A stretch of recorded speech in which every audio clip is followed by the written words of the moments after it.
So they're teaching the children that a dog can be a cat. Well, a dog can't be a cat. But that leads back to, I'm a little boy, I can be a little girl.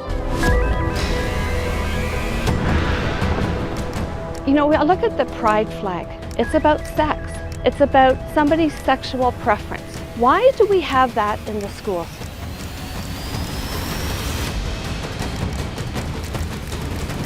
I was born a girl is a powerful statement, and it's a powerful truth that I'm learning to live in.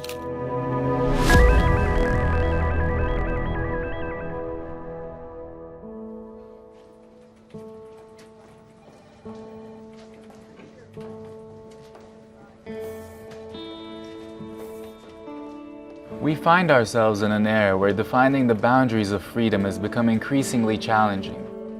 Governments have blurred the line between sensible action and granting its citizens unrestricted freedom. Is starting the life-altering process of hormone therapy for gender transitioning a sensible step for young children still exploring their preferences? I'll be searching for the answers of such questions in Canada. I'll start my journey in Istanbul, whereas my teammates will embark from our London office. Our first stop will be British Columbia.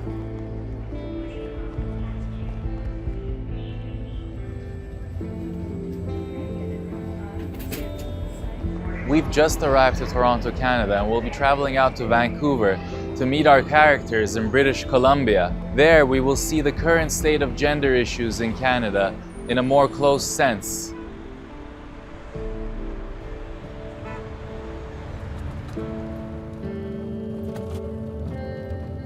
The first person I'll be meeting in BC is Kelly.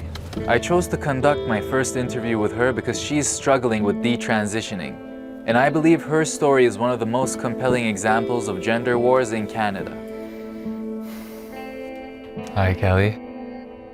Hi, Aaron. Kelly, your journey is so incredibly unique. Could you please share with us your personal experiences with transitioning? What were some key moments or realizations throughout the process? It was realizing that I had made these external modifications to my body. My friends who had known me as a woman treated me like a woman who looked like a man. I had the internal, the discomfort, the awkwardness, the stuff that had been going on inside of me that I thought transitioning would fix, didn't fix. You know, I live with a history of childhood sexual exploitation. When I was less than 3 years old, my parents divorced, my mother remarried to a convicted pedophile. So I grew up in that environment, I grew up under that influence. When I was 13 years old, I turned him into the police, and he pled guilty to sexually exploiting a minor in his care.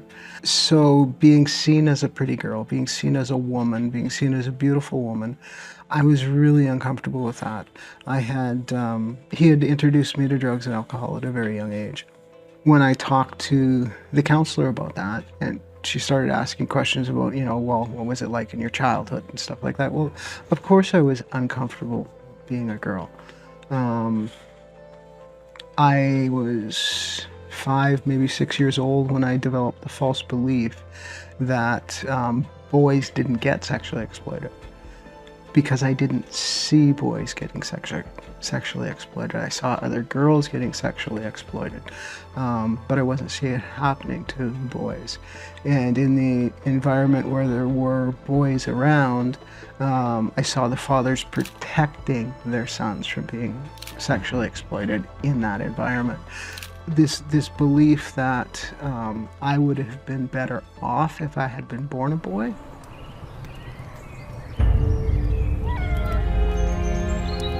I just wanted to not be seen sexually. A surgery that I never thought I would look back on. I never thought I would regret it. I never thought that it would be something I would reconsider. I don't think anyone who hates a part of their body as much as I hated my breasts. The discomfort with myself didn't go away with all of the surgeries and the body parts. So I get asked quite a bit, why do I not consider suing the doctors who transitioned me, especially with the surgical complications that I experienced, and It's basically the Canadian legal system is really resistant to allowing people to sue a physician. Kelly, would you have considered yourself a trans right activist at any point in the past? Yes. From 2005 to 2010, I was actively involved with the Vancouver Trans Health Programs Trans Advisory Panel. It's not something I'm proud of, but it is something I did, and I was as blind to everybody else to the complications of those surgeries and just how fundamentally flawed the research was. Like some of the research studies that we were talking about and promoting as, oh, this research shows that this is such a wonderful surgery, like 6 participants. And 2 of them had major complications. So that's a 33% major complication rate.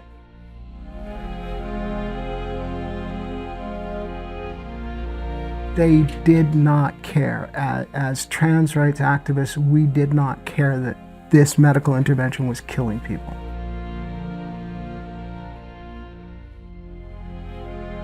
I couldn't look at what I had done. I'd encouraged people to transition. I had been like deep in all of it, and it was just like, I've been lying to these people.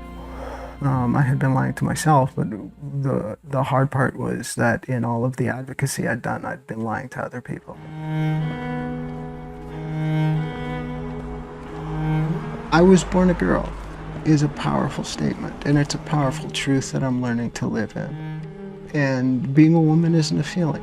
It's the reason why most people, if I asked you, what does it feel like to be a man?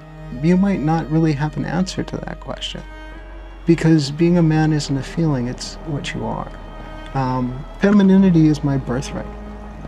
However I am as a woman, I am feminine because I am female, because I was born a girl. And it's time to really embrace and say to young people, you can be a girl however you want to be a girl. You're still a girl. But I talked a lot about openly regretting. I can't sit in this place of looking like a male but understanding that I'm a female. I don't know if I can ever get back to looking like a woman from where I went, but I was at the point of going, I need to try, I need to do something, because if I'm going to be stuck looking like a male for the rest of my life, I want to first attempt to look like a woman again. In December of last year, I was able to find a family doctor who was willing to prescribe estrogen. When you first started talking about this and, regretting having transitioned, what did that lead to the reactions from, your pro-trans community or your perhaps trans friends, who you had previously been activists together with? Like, how did they react to this news coming from you? Oh, none of the people that I had been activists with are in my life anymore. Okay. They all started leaving 2017. The last one left over this documentary.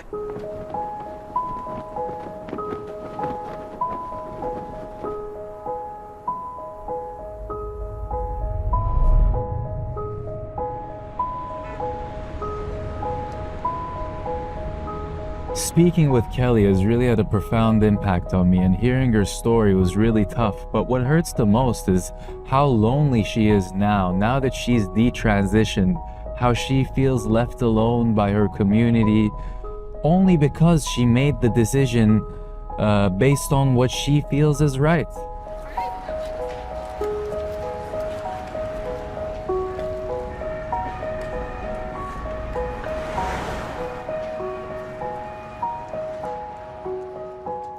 I'm Emily Duggan, and I'm just trying to protect my kids from social trends and gender ideology.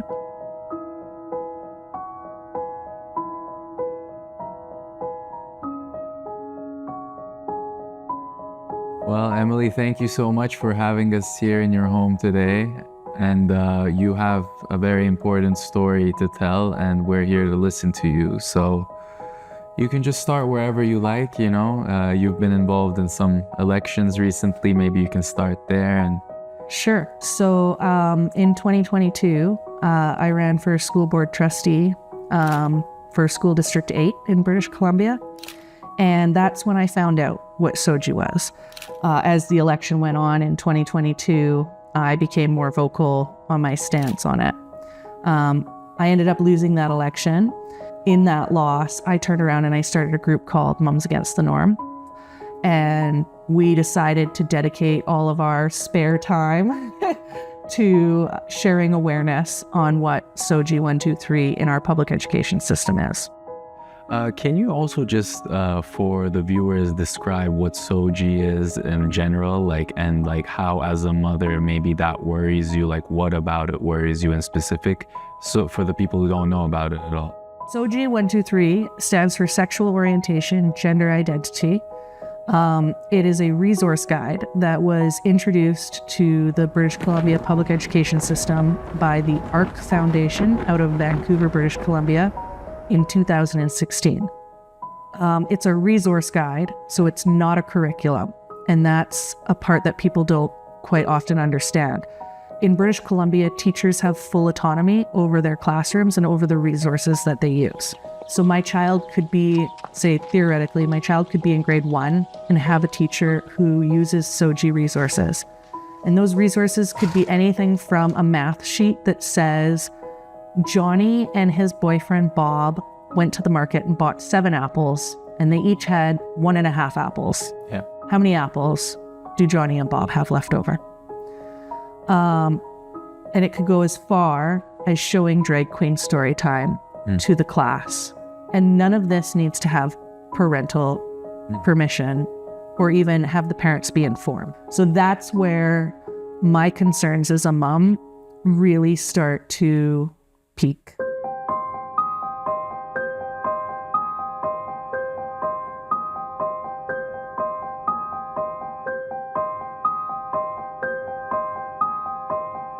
SOGI 123 policy looks like is the student may use the bathroom that they identify with.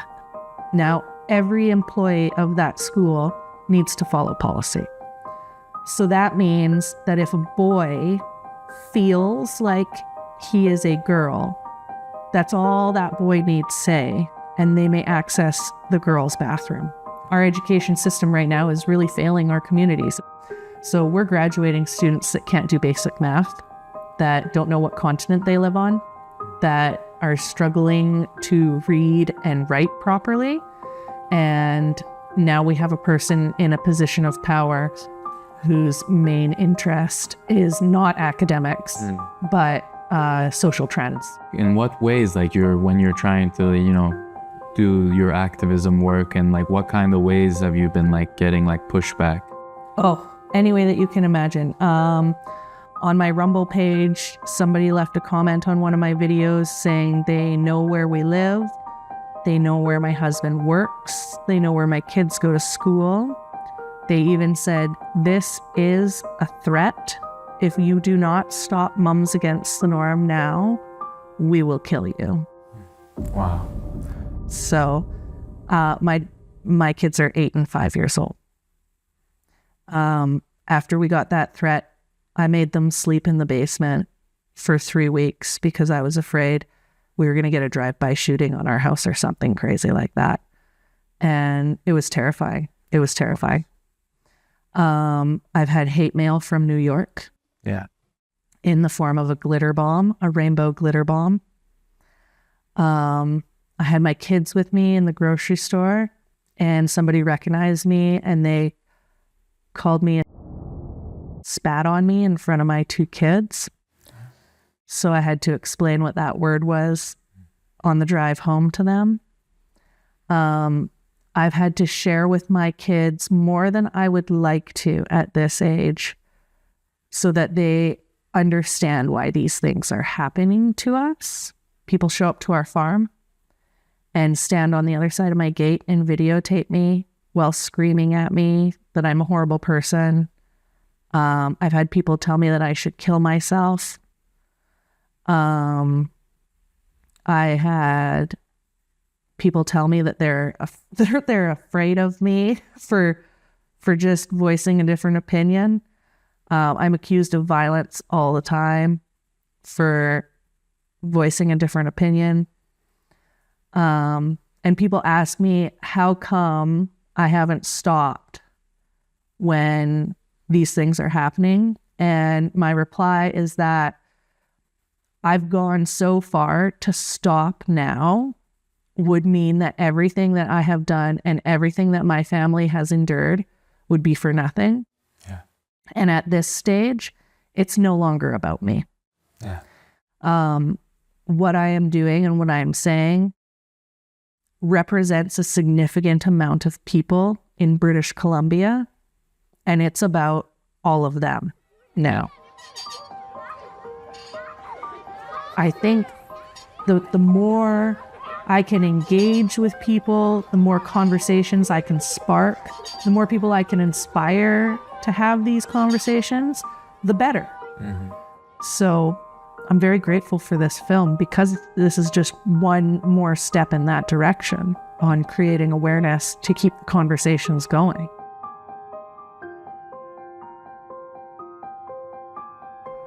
Meeting Emily and getting a chance to talk to her made me really empathize with her struggle as a mother to protect her kids. And hearing about the backlash she's receiving in her community, and also the backlash her kids are receiving and the scale of it, makes one really question the state of gender issues here in Canada.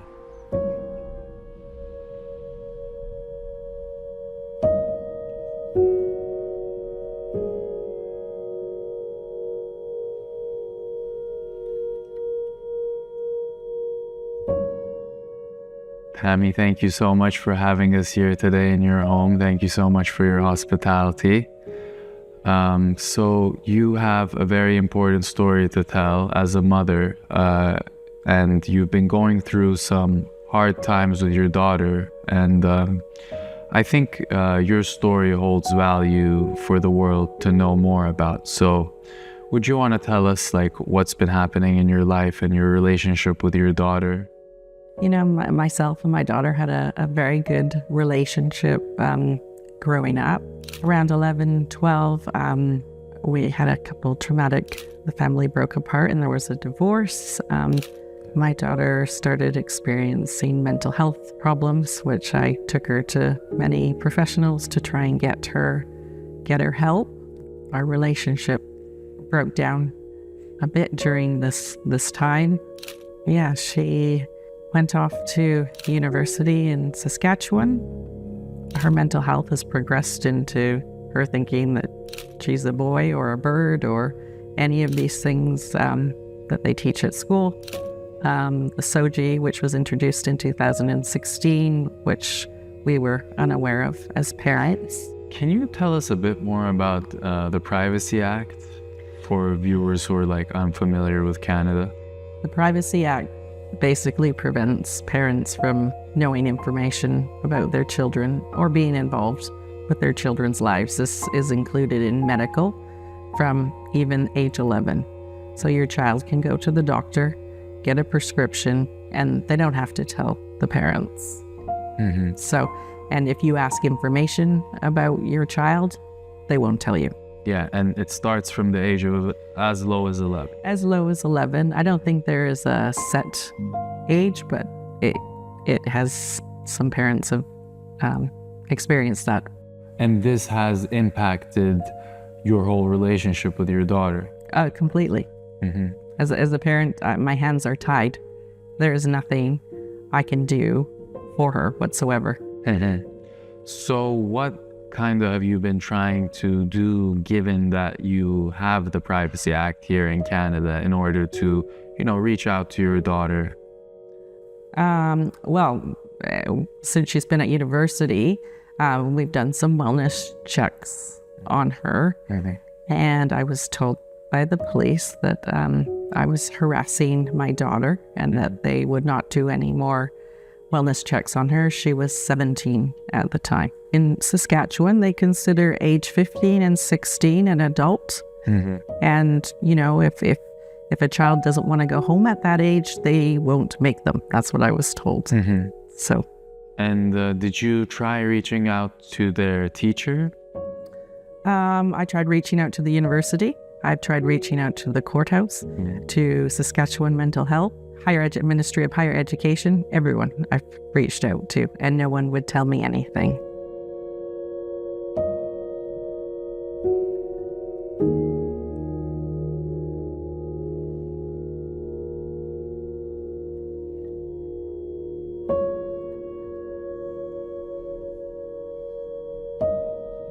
The counselor kept pushing me to test my daughter for autism. My daughter is not autistic. I mean, this is something that usually as a child they diagnose with.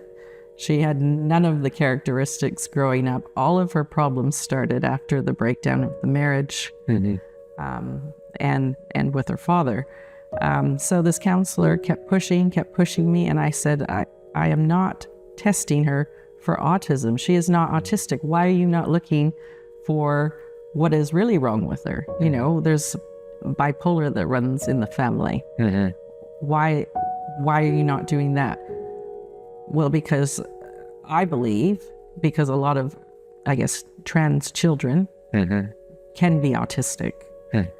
And so that's why she was pushing me to test my daughter. Your daughter had a scholarship and she was a successful student. She was in the IB program. So I just think it's outrageous for a counselor too to be suggesting she's autistic. Oh, how did she get into the IB program? And, you know, when we were in, prior to coming to Canada in the UK, she was in private schools in the UK and she skipped a grade, right? So I don't. How does a society become so divided on an issue? And that's a good question. I don't know how this happened. You know, I mean, what, 15 years ago, this wouldn't even be a question. Why is this in the schools? Why are they showing inappropriate porn stuff in the schools? I mean, why is that allowed? It's not right on every level. That has nothing to do with trans or LGBTQ.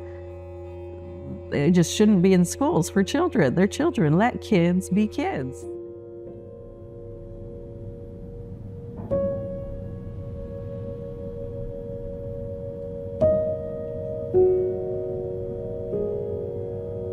Canada is tearing families apart with this gender ideology being shoved down everyone's throats.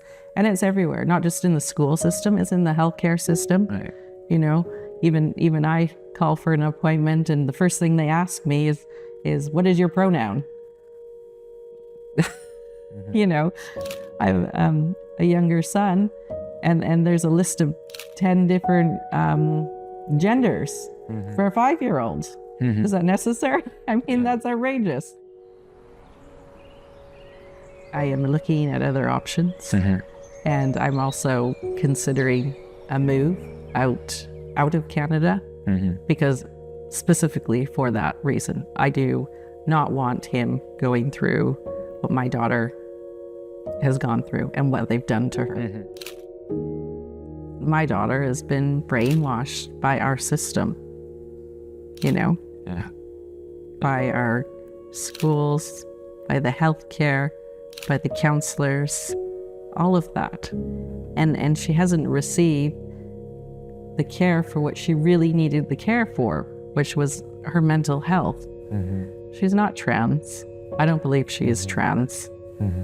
And I don't think that's the message we should be sending to children, that here's some hormones, let's chop off your body if you feel uncomfortable in your body. Most teenagers feel uncomfortable in their body, and you know, that's part of growing up.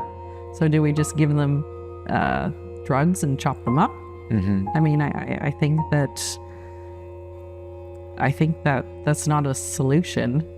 and it's destroying children and it's destroying families.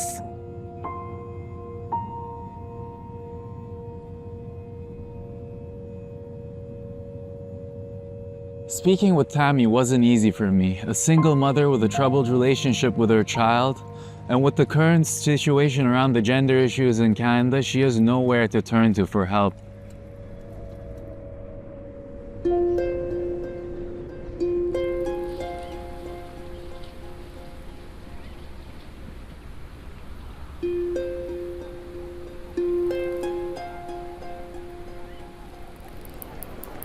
After spending some time in British Columbia, we're back in Toronto, and now we're gonna see the state of gender issues in the big city.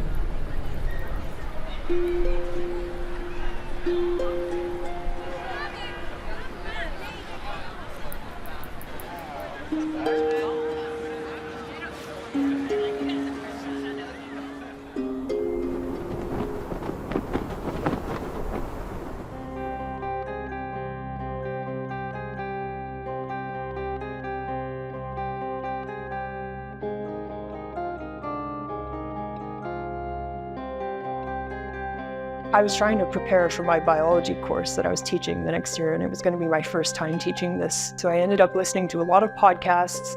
I started with Dr. Jeffrey Miller, who's an evolutionary psychologist.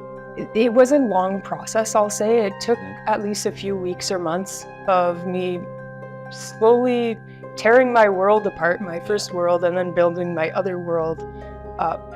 It's not something that happens overnight. You know, I had been the organizer of the Pride Club at my school, for example. Like I was pretty, I wouldn't call it political at the time. I just thought I was doing what was right, being kind and being inclusive and sort of giving a safe space to those kids who perhaps needed it. I was completely clueless. Okay, well, I knew what kind of environment I was in. I knew if I said anything, I would face repercussions too, just like my old professor had. So I started just sharing articles slowly and almost just not even commenting on the article, just putting out a different worldview. And I remember some of the comments on these articles were like, do you support this? Like what are you saying? Over time, I grew a little bit more courageous, and eventually that led to, in February 2021, this is a few months obviously into me having this evolution, I put on a Facebook group, a private Facebook group for teachers. I wrote that we shouldn't be indoctrinating kids with critical race theory. And then somebody complained. And then the next day at school, I was handed a letter and they told me I was under investigation and they wouldn't tell me why. And then I had to go and see my union and figure out what the reason was. And then I ended up having a whole month of not knowing, you know, what's going on. Are they going to fire me? Are they going to suspend me? You don't know, right? You're going to work every day still, but there's this thing looming over you. Yeah. And one day, a month later, I was in class. They pulled me out of class. They took me into a room with it was a Zoom meeting, and they told me, you are suspended for a week with no pay. Yeah. You cannot come on school grounds. You cannot communicate with anyone, colleagues or parents. I had 4 meetings that night with parents that I ended up having to skip, but I wasn't actually able to communicate with them to say that I had to cancel because I wasn't allowed to communicate with parents. So I have no idea what happened. I felt like that was a huge blow to my reputation just professionally. And then they ended up investigating me again and again and again. I think I've now had 4 investigations by them. They've all been dropped. But it's this thing that just, it's the process is the punishment, right? This is the thing. They sort of make you know that you really have to shut up. And then every single time they drop the investigation, they'd say, they'd give me the warning, right? Be careful, don't post on social media anymore. Don't do this, don't do that, don't do that. Maybe they used to, like 5 years ago, be recruited on a voluntary basis. They'd say, hey, does anybody want to come to this pride thingy and whatever. But slowly it has shifted into, okay, now everybody's got to do it. And now not only do you have to go to the thing, but now we're going to give you all t-shirts, pride t-shirts. So you have to wear the t-shirt now. Oh, and you have to put a pin on that says your pronoun. Oh, and you have to, in your email signature, make sure you have your pronoun there, eh, by the way. Oh, and make sure you have the rainbow flag on your door. Oh, and it's never ending because the teachers now are expected to do the thing. So it's like, not only, they can't just sit there and do nothing anymore, or else that will make them a target too.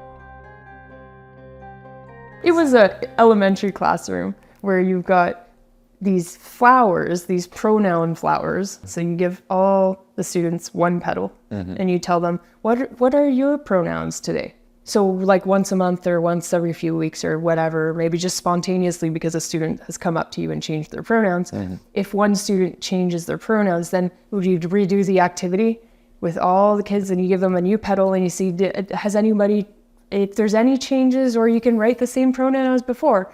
And then all of these nice, beautiful flowers are hung up on the bulletin board there in the class for everyone to see, and it's this ritual, right? It's a pronoun ritual. Yeah, it's a lot of work. It's a lot of work.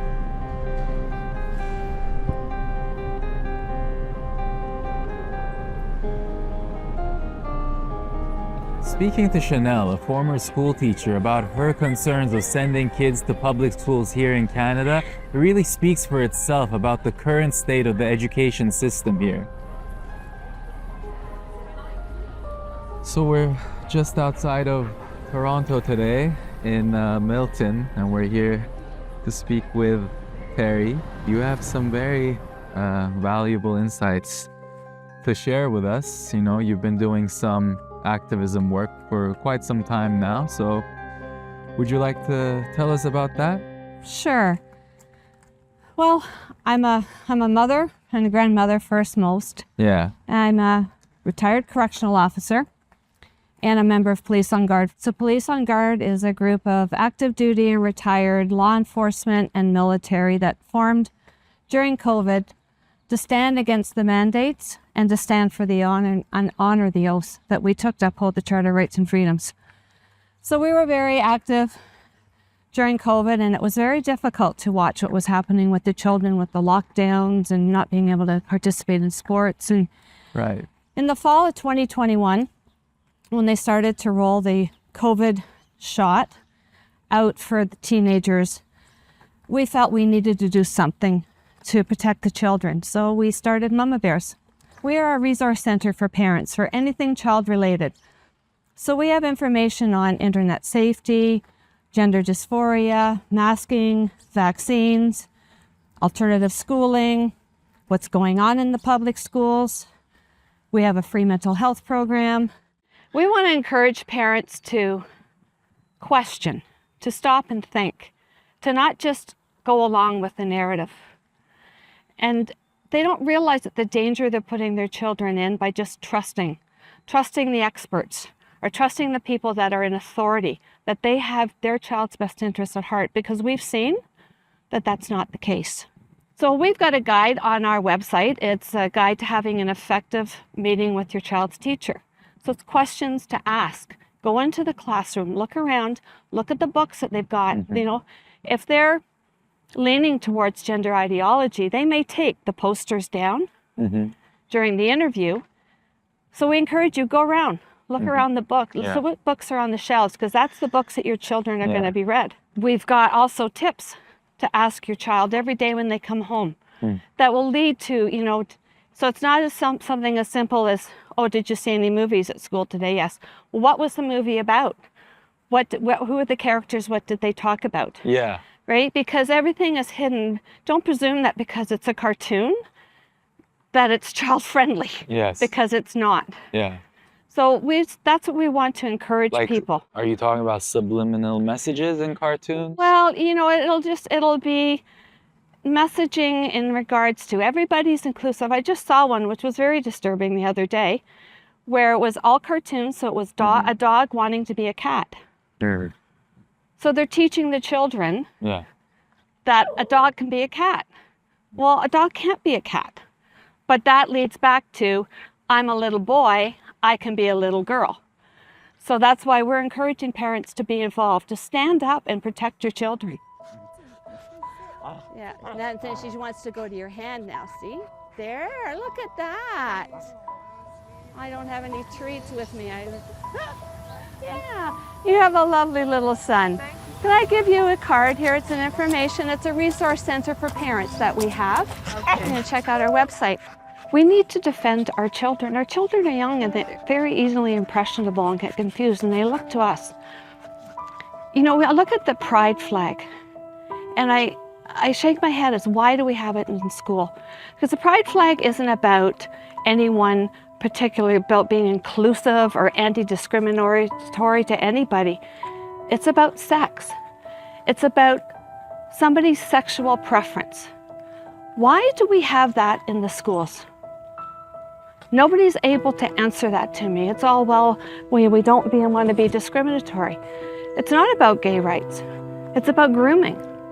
Gay rights have already been won in the courts. That's over. It's done.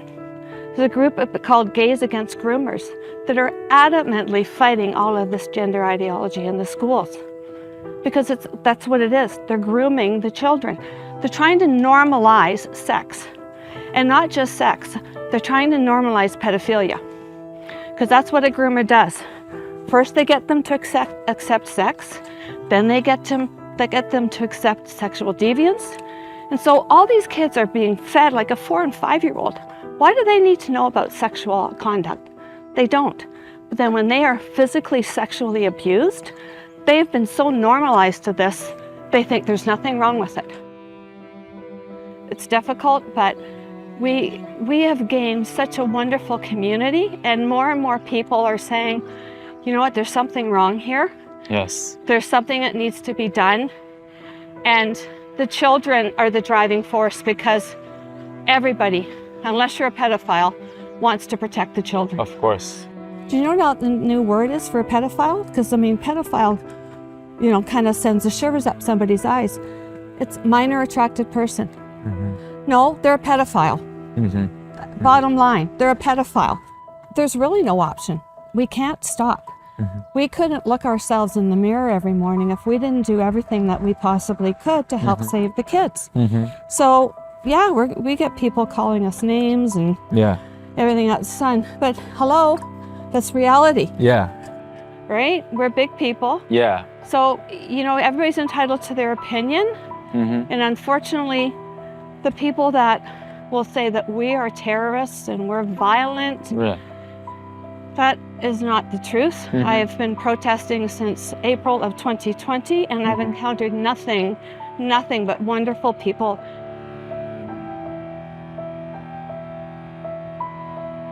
When we were driving through the Rockies, the locals were always warning us to never get between a mama bear and her cubs, and that was all I could think about was when I was talking with Terry and Emily, that these are just mothers trying to protect their cubs, trying to protect their children from what they perceive as threats.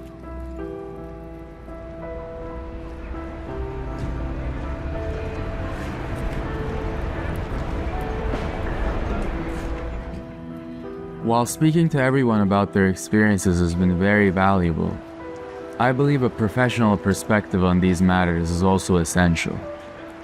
That's where Dr. Ann comes in.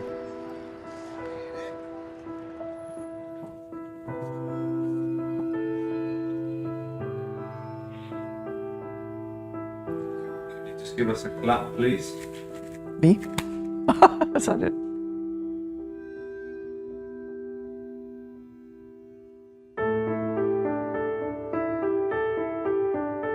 I actually didn't start really speaking out about the whole issue of LGBTQ and particularly gender dysphoria until about 2016. So since then, I probably spent, well, my husband and I have probably spent close to $300,000 of our own money in just trying to educate people And so I've written several books and, of course, writing and publishing. And then I've given many, many copies away because my focus is how can I reach people to help them understand what is happening to our children. My passion is for our children. In my practice, I saw primarily adult survivors of childhood sexual abuse. So I dealt with complex trauma, chronic sexual abuse through childhood. That was kind of my area of expertise. I loved my work. I loved my clients. But in 2019, I realized I couldn't keep advocating for our children, writing, and having a private practice at the same time. So I retired from private practice so I can commit to this full time. With cross-sex identification, and I prefer to use that term rather than transgender, because transgender is not a medical term, it's a political term actually.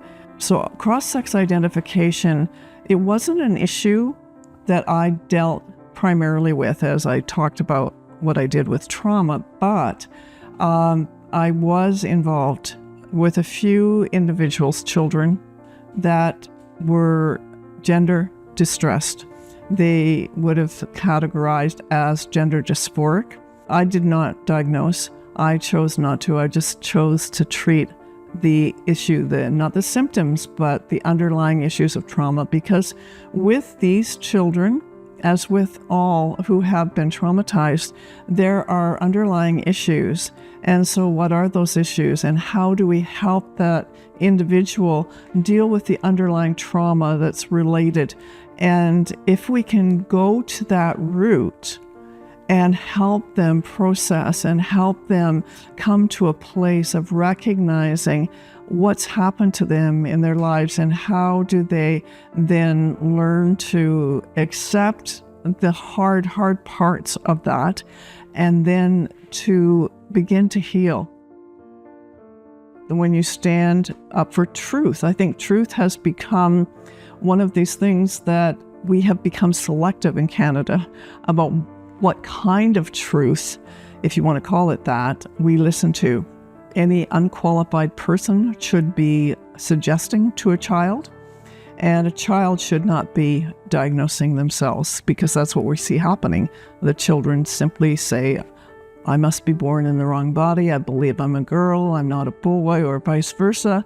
And everyone is supposed to just accept that as truth. And that's what I was talking about earlier. Truth and reality aren't lining up for these children and for many that are hearing the stories of these children.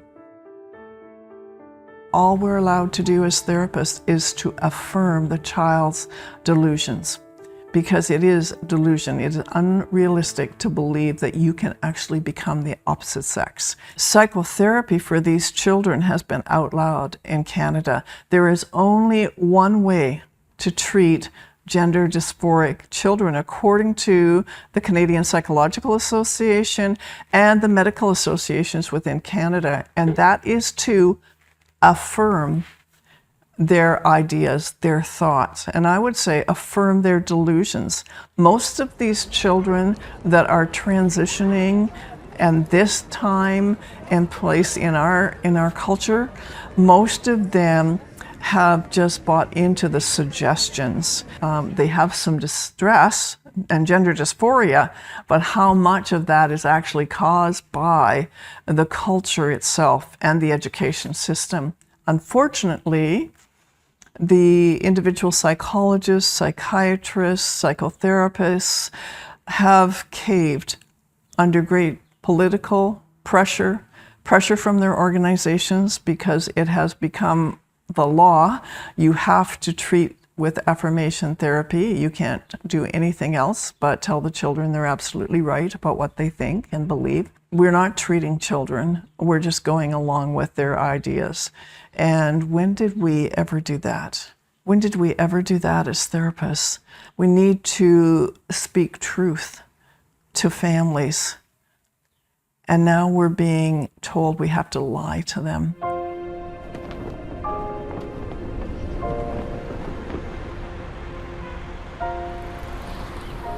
Traveling to Canada to film this documentary has been a profound experience. What stood out the most was how happy people were to find someone willing to listen to them, someone willing to tell their story. Hearing what all these brave women are going through, while simply trying to be themselves or look out for their children, was eye-opening and at times heartbreaking. But as I got to know them, I knew that their stories were worth telling.